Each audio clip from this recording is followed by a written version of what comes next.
राष्ट्रवादी काँग्रेसच्या अजित पवार गटाला ठाण्यात जोरदार खिंडार पडले आहे. राष्ट्रवादी युवक काँग्रेसचे ठाणे युवक अध्यक्ष वीरू वाघमारे यांच्यासह शेकडो कार्यकर्त्यांनी डॉक्टर जितेंद्र आव्हाड आणि मनोज प्रधान यांचे नेतृत्व मान्य करत राष्ट्रवादी काँग्रेस शरदचंद्र पवार पक्षामध्ये प्रवेश केला आहे. दरम्यान भरकटलेले पक्षी पुन्हा आपल्याच घरट्यात परततात. तसेच वीरू वाघमारे आणि हेमंत वाणी हे दोघे घरी परतले आहेत.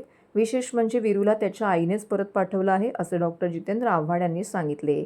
राष्ट्रवादी काँग्रेस अजित पवार गटाचे ठाणे शहर युवक अध्यक्ष वीरू वाघमारे हे राष्ट्रवादीच्या विभागणीनंतर अजित पवार गटात गेले होते, तर हेमंत वाणी यांनीही अजित पवार गटाची वाट धरली होती.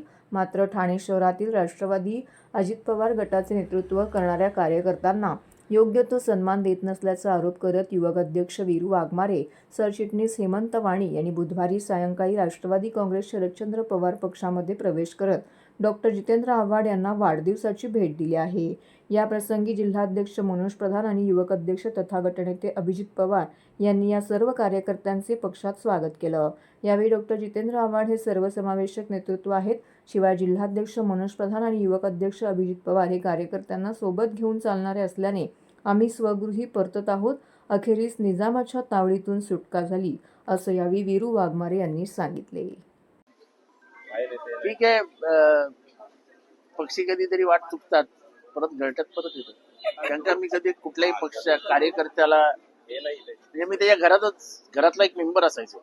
आता वीरूला जर आणलं असेल तर वीरूला कोणी डोक्याला वगैरे सांगायला नाही गेलं, त्याच्या कानात कोण बोललं नाही. त्याच्या आईनेच त्याला नेलं परत.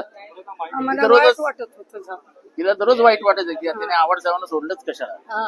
त्याच्यामुळे प्रत्येकावरती एक मानसिक दबाव होता आणि त्या दबावातनं ते घडलं आणि झालं.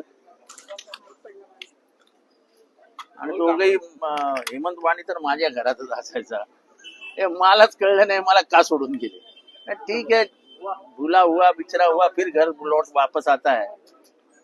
तो उसे कुठेतरी हिंडलं तर किती दिवस हिंडल माणूस घरलाच येते. त्याची आई म्हणते किती दिवस हिंडल, कुठे जाईल. तुम्ही बोला, तुम्हाला याला बोला. एक मिनिट.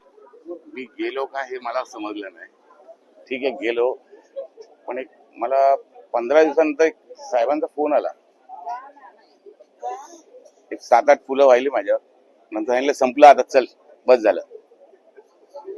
बस झालं म्हणजे परत ये, बस झालं, चल परत ये. ते डोक्यात थोडं वेगळे विचार होते, म्हणजे केस संदर्भात, बाकी काय नाही. मी क्लिअर सांगतो, माझ्यावर ज्या 307 पडल्या, 1 नाही 2 नाही 3 अशा, त्या केसमुळे गेलो मी, बाकी काय.